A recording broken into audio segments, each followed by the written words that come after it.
तो फ्रेंड्स यहाँ पर हो रहा है सिया का हेयर कट। जैसे कि लॉकडाउन का टाइम है, लॉकडाउन में वैसे तो देखिए कुछ चीज़ें अनलॉक होना शुरू हो गई हैं, लेकिन फिर भी जैसे कोरोना का टाइम है तो सिर्फ हेयर कट के लिए बाहर जाना, बच्चे को ले जाना, वो ज़्यादा सही नहीं लगा। और वैसे भी हेयर कट मतलब बालों को ट्रिम करना वो दीदी भी कर देती हैं, काफ़ी अच्छा कर देती हैं बल्कि। तो दीदी घर पर ही सिया के हेयर्स को ट्रिम कर रही हैं, बढ़ गए हैं। वैसे भी सिया के हेयर ग्रोथ अच्छी ही रही है शुरू से, तो और बढ़ गए हैं। तो यहाँ पर बस वही है, थोड़ा सा पानी से स्प्रे किया है उनको गीला करके। मतलब दीदी को इतना आइडिया है कि कैसे कैसे बालों को थोड़ा सा इक्वल करेंगे, तो बस वही कर रही हैं। और मैं जस्ट देख रही थी, रिकॉर्ड कर रही थी कि चलिए देखते हैं, जो लोग मतलब घर पे करना चाहते हैं एटलीस्ट मतलब बालों को ट्रिम तो कर ही सकते हैं, और चीज़ों के लिए थोड़ा और वेट कर लीजिए। तो यहाँ पर और देखिएगा फाइनली जब सिया ने देखा कि कितने हेयर्स कटे हैं, उसको मतलब हमें अभी भी देखने में लेंथ पूरी लंबी ही लग रही है, लेकिन उसको लगा कि मेरे कितने बाल कट गए। ये देखिए अब पूरे मतलब बराबर हो गए हैं, अच्छे लग रहे हैं। Hello friends, welcome to my channel. कैसे हैं आप सब भी लोग। एंड फ्रेंड्स, आज 1 जून, सुबह का टाइम है, गुड मॉर्निंग हो रही है।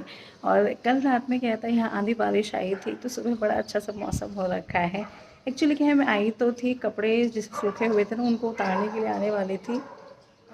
ये कल आंधी में खूब गोल गोल घूमे हैं, लेकिन पिन लगी हुई थी ना, तो मतलब अटके हुए थे, सूखे नहीं थे, तो इस वजह से लेके भी नहीं गई। और अभी इनको भी ले जाते हैं, और साथ में मैं अपना ऊपर हेयर ऑयल भी ले आई हूँ।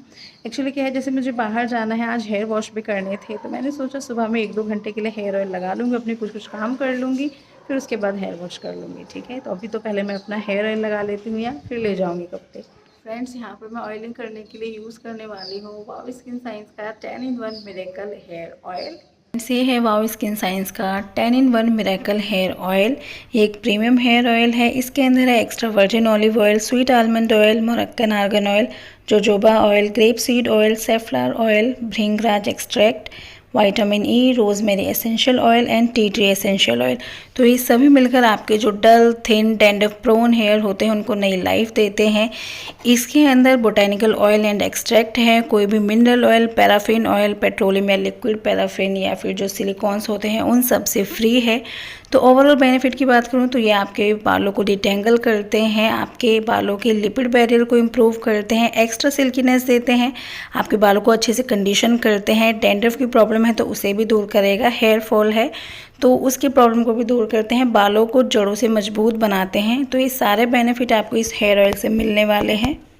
तो फ्रेंड्स, यहाँ पर बस अपने डेली रूटीन के काम शुरू हो गए हैं। ऊपर जैसे मैंने बताया कि कल रात में आंधी बारिश तूफ़ान से ऐसी ऐसी चीज़ें हुई थी, तो कपड़े राउंड राउंड घूम जाते हैं, और अब इनको निकालने में बल्कि दिक्कत हो रही थी। ऐसे लग रहा था मतलब रात में तो वो गीले ही थे, बट ये लग रहा था कि यार और ज़्यादा काम बढ़ गया है, तो उनको निकाल रही हूँ मैं। और ये एक दो छोटे मोटे कपड़े जैसे कि सॉक्स हो जाती है, हैंकी हो जाती हैं, दो चीज़ों के तो अते पते ही नहीं मिले मुझे। मतलब मैं ढूंढ रही थी, इधर उधर देख भी रही थी, लेकिन नहीं दिखे, समझ नहीं आया कहाँ गए, क्योंकि उसके साथ जो और सॉक्स थी या और हैंकी थे वो तो एज इट इज़ चेयर पे रखे हुए थे। बट चलिए, अब थोड़ी हवा हवा में ऐसी चीज़ें हो जाती हैं। तो बस अभी यहाँ पर मेरे कपड़े ये मैं ऊपर से उतार के ले जाऊँगी, और किचन के छोटे मोटे काम देखूँगी। फिर उसके बाद हम अपना डेली रूटीन और दिखाते हैं कि मैं कैसे कैसे क्या करती हूँ मॉर्निंग टाइम में। तो अभी हेयर वॉश करने का टाइम हो गया है, और यहाँ मैं यूज़ कर रही हूँ वाव स्किन साइंस का एप्पल साइडर विनेगर शैम्पू। इसके अंदर है natural fresh Apple cider vinegar, और इसके अंदर SLS पैराबेन सल्फेट नहीं है। एप्पल साइडर विनेगर बालों को अच्छी तरह से साफ करता है, और अगर आपको डैंड्रफ, इची एंड ड्राई स्कैल्प की प्रॉब्लम है तो ऐसे में एप्पल साइडर विनेगर की antibacterial and anti fungal properties इस कंडीशन में बहुत अच्छा वर्क करती हैं।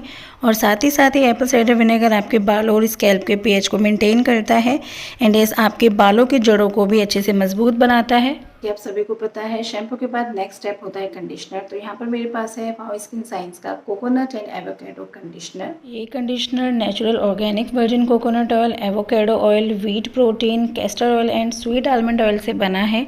शैम्पू के बाद कंडीशनर लगाने से आपके बालों को स्मूथ एंड सिल्की बनाता है, लेकिन हेयर मास्क का यूज़ भी हमें वंस अ वीक करना चाहिए। तो इसीलिए आज मैं कंडीशनर स्किप करने वाली हूँ, और इसकी जगह मैं हेयर मास्क यूज़ करूँगी। तो फ्रेंड्स यहाँ पर मैंने हेयर वॉश कर लिए हैं और अब मैं यूज़ करूँगी हेयर मास्क। तो यूज़ कर रही हूँ वाव स्किन साइंस का apple cider vinegar hair mask. और मास्क हमारे बालों की डीप कंडीशनिंग करता है। इसके अंदर है Apple cider vinegar and sweet almond oil, जो कि आपके बालों की इलास्टिसिटी को रीस्टोर करते हैं, साथ ही साथ वॉल्यूम ऐड करते हैं। और अगर रफ हेयर की प्रॉब्लम है तो उसको स्मूथ करते हैं, डैंड्रफ या इचीनेस की प्रॉब्लम है तो उसको भी दूर करते हैं। एंड साथ ही साथ जो आपके बाल होते हैं, इट मीन्स स्ट्रैंड्स हैं, उनकी स्ट्रेंथ को बढ़ाते हैं, जिससे कि वो आसानी से टूटते नहीं हैं।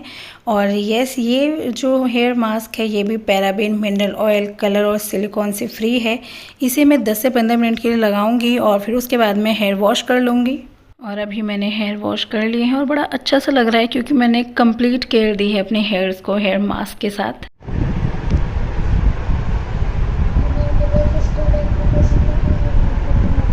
The lady selfie. बाबू नहीं, बाबू आप अभी सिर्फ अपना होम वो करो क्लास। और फ्रेंड्स यहाँ पर संडे का एग्ज़ाम हो रहा है, सुबह में शुरू हो जाता है। मैं जा रही हूँ क्लिनिक पर, लेकिन सिया है साथ में। एंड यस, क्या होता है, इमेजेस क्लिक करके PDF बनाकर सेंड करना होता है, तो वो सारी जिम्मेदारी सिया की है। सिया बैठी हुई पीछे, वो सब कुछ हैंडल कर लेगी, मैं जा रही हूँ। तो सिया बड़ी बहन के पूरे फ़र्ज़ अदा करने लगी है, बड़ी बहन की तरह संभाल लेती है सैंडी हैनी के ऐसे कुछ कुछ कामों को। तो और बस मैं चलती हूँ।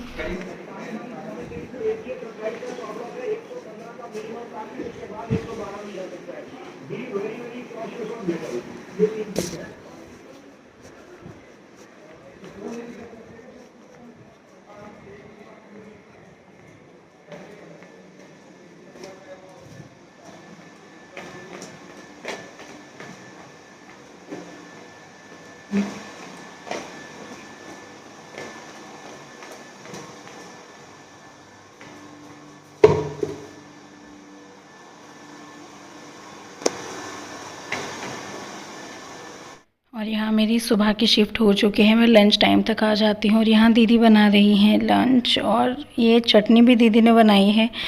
पुदीना यूज़ हुआ है और साथ में क्या इंग्रेडिएंट है मुझे अच्छे से नहीं पता, लेकिन अच्छी बहुत लग रही है। और दाल है और पनीर की रोटियाँ हैं।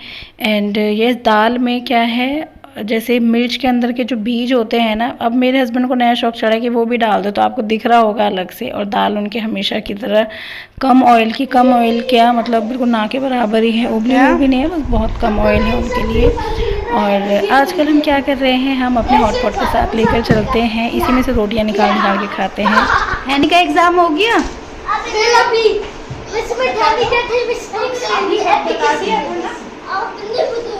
नहीं बताया, मैंने अब ध्यान दिया एप्लीकेशन में मिस्टेक हुई थी। कोई बात नहीं, हाँ ना दे।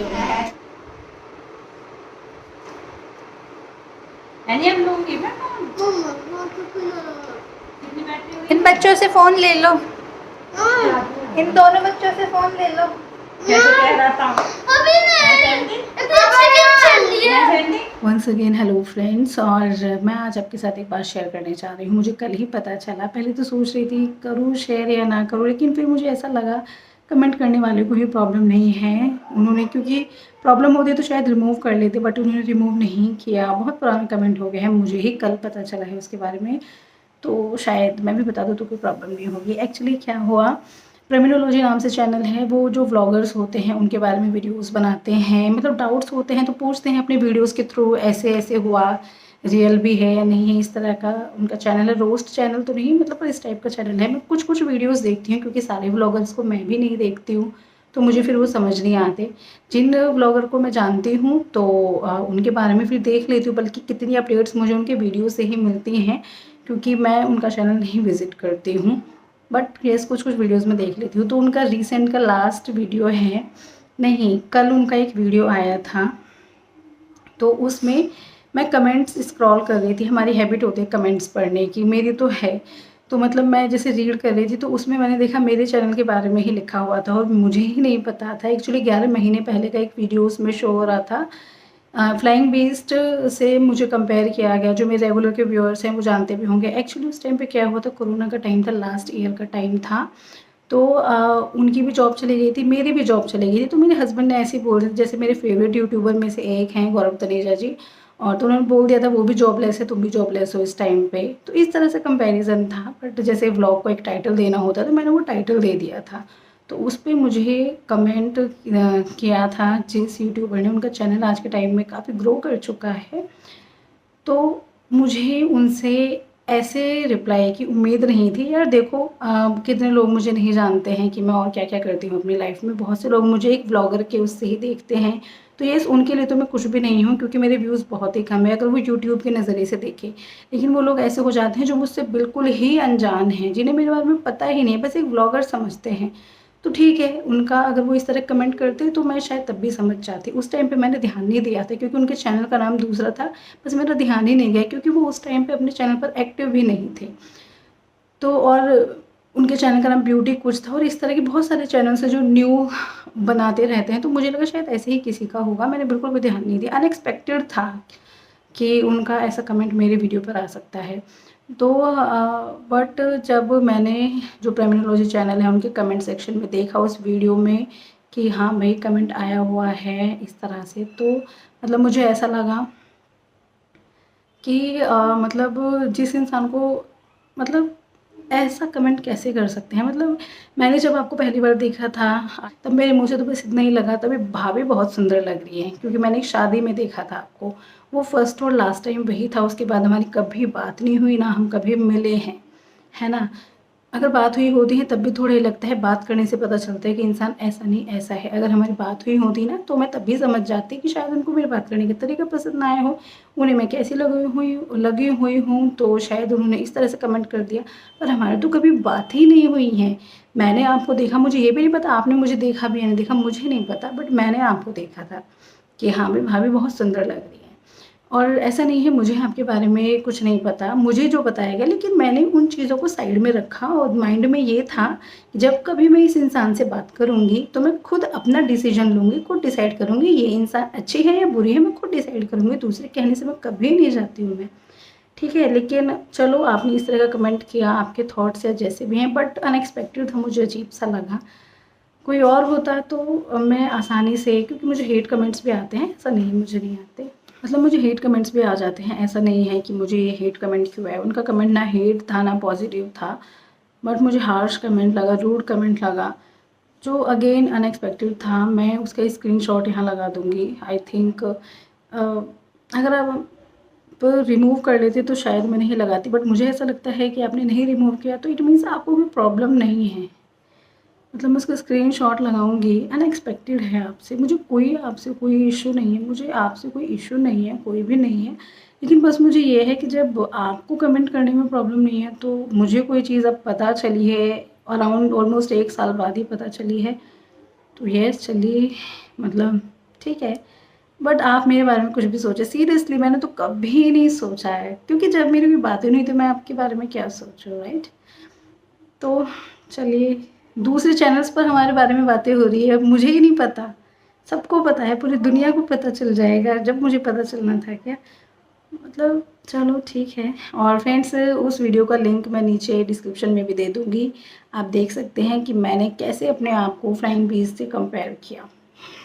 ठीक है, फिर मिलेंगे नेक्स्ट वीडियो में, तब तक के लिए बाय। अभी मुझे भागना है अपने क्लिनिक के लिए, इवनिंग टाइम के लिए। मैं कोशिश करती हूँ व्लॉग्स मतलब जल्दी जल्दी बनाती रहूँ, लेकिन मैं कह रही हूँ ना कुछ इम्बैलेंस होता है चीज़ों में। और मैं जल्दी से तैयार होंगी, जल्दी से निकलूँगी।